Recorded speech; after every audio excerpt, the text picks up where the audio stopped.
주제를 좀 바꿔보도록 하겠습니다. 요즘 거리 다니다 보면 전동 킥보드 타고 다니는 사람들 많이 볼 수가 있는데 이 전동 킥보드를 타면서 아이를 목마를 태우고 킥보드를 타는 그 영상이 찍혀서 이게 인터넷상에서 돌고 있나 봐요? 예, 그렇습니다. 화면 보시면서 설명을 좀 드려보겠습니다. 준비된 영상이 있는데요.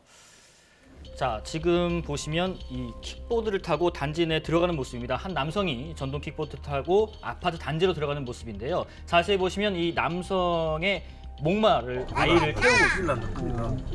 저 위에 하얀색 옷이 검은색 옷이 잡아주고 그만두는데 예, 예. 저는 운전하면서 가면 자, 저런 식으로 지금 태우고 있고 빨간 핑크색 옷 입은 게 아이인데 목마를 태우고 지금 킥보드를 타고 아파트 단지 쪽으로 유유히 지금 들어가는 모습을 지금 보고 계십니다. 저게 사실 뭐 아이 목말 태우고 네. 가는 거는 흔히 어른들이 많이 놀아줄 때 하는데 저렇게 네네.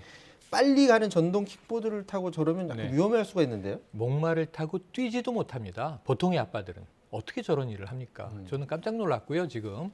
사실은 이 집안에서도 목말 태우다가 삐끗하면 떨어지는데 지금 통제되지 않는 속도로 달린단 말이죠. 이 얼마나 길에 요철이 많습니까? 지금 입증할 수 있는 그 자료를 말씀드리면 하루 평균 2명으로 응급실을 전동 킥보드 사고로 찾는데 말이죠. 대부분은 이 새벽이나 심야예요. 왜 그러냐면 이제 주취 상태에서 전동 킥보드를 많이 타는데 자, 술은 취했는데 집엔 빨리 가고 싶다. 안전모를 안 씁니다. 그러다가 이제 어디 부딪혀서 날게 되면 추락하면서 안면 열상, 찰과상, 치아나 뼈의 골절, 그리고 심하게는 뇌출혈이 일어나거나 이제 두개골이 파열되기도 하는데 이런 이제 환자들이 계속 늘어나고 있는데 이유가 있습니다. 저 전동 킥보드의 문제가요. 가속은 굉장히 빠르게 돼요.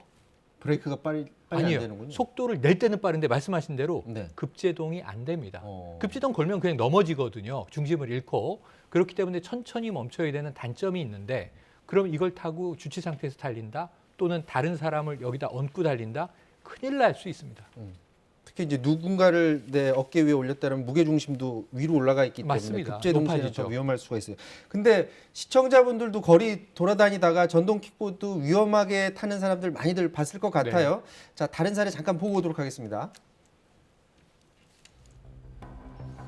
네, 충북 충주 시내의 한 도로입니다. 전동 킥보드 하나에 2명이 올라타고 건널목을 지나기도 하고요. 일방 통행 도로를 거꾸로 내달리는가 하면 빨간불인데도 아랑곳하지 않고 버젓이 도로를 건넙니다.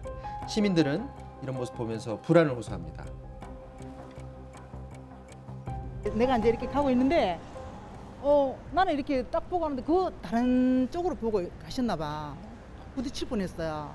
그래갖고는 저러면 안 되는데 싶은 게 너무 진짜 막 놀라갖고 좋은 방법을 찾았으면 좋겠더라고요. 그저 다 자기만대로 막 타고 다니는 거예요. 그냥 면허증도 없이. 그러니까 뭐 골목에서도 티 나오고 저게 위험한 저게 막 그리고 또 두식 타고 다녀요. 그때 보면 남학생 앞에서 하고 여학생은 뒤에서 타고 이러는 것도 보고 그랬어요.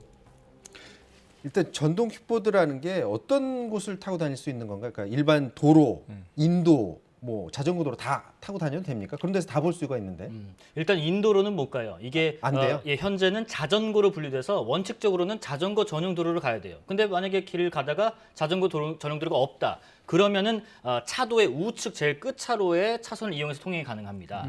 원래는 이게 모터가 달린 그 장치니까 원동기로 봐서 오토바이 수준의 규제가 있었는데 원동기 면허가 최근에 필요가 없어져서 이렇게 자전거 전용도로 달려야 하는 게 원칙이긴 합니다. 자, 영상 앞에 거랑 두 번째 거 다 공히 보면은 네. 전동 킥보드 하나에 두 사람이 타고 가는 게 보이거든요. 네. 일단 법상으로는 위법이 아닌가 보죠? 위법입니다. 그건 위법이 안 되는 겁니다. 전동 킥보드는 1인만 이용할 수 있게 돼 있고요. 네. 아까 그러니까 목말도 위법이죠, 이미. 그래서 안 되는 것으로 이제 도로교통법상 알고 계셔야 되는데 법 혼란이 있습니다. 그러니까 사실은 지난해 12월 10일부터 적용되는 게 아까 김 기자님 말씀처럼 자전거에 준해서 모든 것을 다 적용한다. 그러다 보니까 자전거 전용 도로로 다녀야 되고요. 그런데 문제가 생겼어요. 그러다 이 만 16세 이상만 오토바이 수준으로 이용하게 하다가 이걸 자전거 수준으로 완화시키다 보니까 만 13세 이상 이용하게 됐는데 네. 면허 필요 없죠. 어린이도 탈 수 있죠. 헬멧 안 써도 처벌 규정이 없어졌어요. 너무 완화된 겁니다. 산업을 좀 촉진하려는 이제 이 입장이 있었습니다만 이 법이 시행되기 전에 사고가 굉장히 많이 나면서 사회 문제가 됐어요. 그래서 이 법 개정의 필요성이 들자 시행되기 하루 전인 12월 9일에 법을 다시 개정을 합니다. 근데 이 법이 오는 5월 13일부터 시행이 돼요. 다음 달. 지금 비어 있습니다. 어. 법적 공백이 발생한 거예요. 어떻게 됐냐면 다시 만 16세 이상이 이용할 수 있도록 하고 이 면허 규정을 이제 집어넣어서 조금 강화했는데 그럼에도 불구하고 지금 거리를 다녀보면요. 인도로 다니면 안 된다고 말씀하셨지만 인도, 차도, 자전거 도로 어디서나 전동 이 킥보드가 튀어나오고 전동 휠이라는 것도 있어요. 바퀴 하나에 올라가서 다니는 것. 네. 이건 중심 잡기가 정말 어려운데 여러 가지 탈 것들이 동시에 섞여 있어서 규제 필요합니다. 지금 저기 뭐 신호 위반하고 뭐 하는 거는 전동 킥보드뿐만이 아니라 사실 오토바이도 저거 굉장히 저런 모습 많이 보게 되지 인도와 않습니까? 차도를 넘나들죠. 저기 오토바이랑 마찬가지로 네. 이 경찰이라든지 아니면 지자체에서 단속 의지가 없는 건가요? 이거 어떤 겁니까? 그러니까 우선 법적으로 이제 정리가 좀 될 필요가 있고 5월 13일부터는 이제 근거 법령이 생기니까 단속을 하는 게 마땅한데 단속을 하기가 쉽지 않습니다. 이게 경찰관이 서서 저걸 단속하려면 너무 빨리 지나가 버리고요. 사륜차, 경찰차로 따라가려고 하면 이 인도로 가버리거나 골목으로 들어가면 추적도 어렵고 이 여러 가지 난점이 있습니다. 그리고 이 자체가 그렇게 타고 다니는 것이 심각한 법령은 아니고 어떻게 되냐 하면 이 결국은 우리가 스티커를 뗀다 그러죠. 네. 범칙금을 부과할 텐데 어디서 어디까지 어떻게 추적해야 될지가 난감한 탈 것입니다. 지금 전동 킥보드 관련해서는 또 다른 문제가 이 전동 킥보드 이렇게 길거리 다니다 보면 그냥 막 방치돼 있는 것들을 좀 보게 돼요.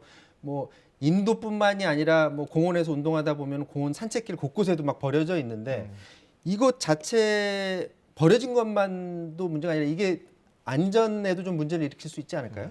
그런 그 의견들이 커뮤니티에 곳곳에 좀 있어요. 저희도 지금 뭐 KBS 여의도 공원만 가더라도 그런 것들이 좀 흔하게 볼 수 있거든요. 지금 커뮤니티에 올라온 글을 보면서 좀 설명을 좀 들어보면요. 뭐가 제일 겁이 나신다고 하냐면 이게 지금 아파트 관련해서 얘기가 올라온 건데 전동 킥보드가 지금 아무데나 방치돼서 위험할 것 같다라는 얘기예요. 아이들 2명이 타고 다니면서 위험천만해서 사고라도 날까 걱정이 된다는 얘기를 했고요. 또 이제 아무데나 방치되는 것도 문제지만 아이들 사고가 굉장히 그러니 우려된다는 특히 노약자들 그리고 전동 휠체어 타고 다니는 장애인 분들 있잖아요.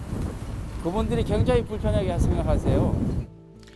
자, 가다가 걸리면 여기 몸이 쏠려 버리니까 무심코 놓고 가는 게 저희한테는 그게 지뢰밭이에요.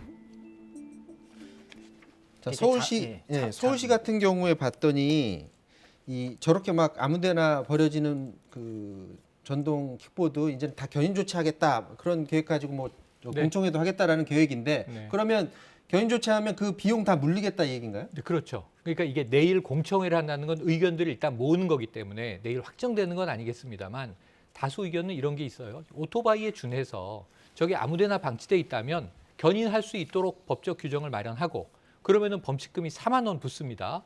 그리고 이게 주차 보관을 해줘야 되잖아요. 찾으러 와야죠. 그럼 이게 30분당 700원, 최대 50만 원까지 주차 요금도 부과하라. 지금 이렇게 하는 게 옳을 것이냐 아니면은 금액을 차별화해서 조절할 것이냐. 이게 지금 내일 공청회에서 다뤄질 것 같은데 어떻게든 저것을 방치하진 않도록 책임을 질 수 있는 규정은 만들어져야 될 것 같습니다. 자, 5월 13일부터 이제 전동 킥보드 관련해서 이제 법 제도가 이제 강화된다는 건데 뭐 제도가 강화돼서 제재하는 것만 봐서는 안 되고 스스로들 좀 조심해야 될 게 있을 것 같아요. 몇 가지만 좀 짧게 좀 전해주시죠. 예, 일선 지자체에서도 그런 홍보를 많이 하고 있습니다. 일단은 몇 가지만 좀 얘기를 드리면요. 일단 안전모를 좀 썼으면 좋겠고요. 그다음에 앞서 보신 것처럼 동승하는 거 좀 주의해야 되고요. 인도로 왔다 갔다 하는데 심지어 이제 휴대폰으로 이어폰 이제 꽂아가지고 그렇죠. 아무 소리도 안 들리고 그냥 쭉 달려버리는 거예요. 옆에 차가 오는지 사람이 지나가는지 뭐 이런 것들 모르고 간단 말이에요. 그런 부분들. 그리고 마지막으로는 앞서 말씀하신 것처럼 우리 장애인들을 위해서라도 안전 주차 지정된 곳에 정차를 시켜놓는 그런 배려가 필요할 것 같습니다. 자, 지금까지 코로나 상황 그리고 전동 킥보드 문제 알아봤습니다.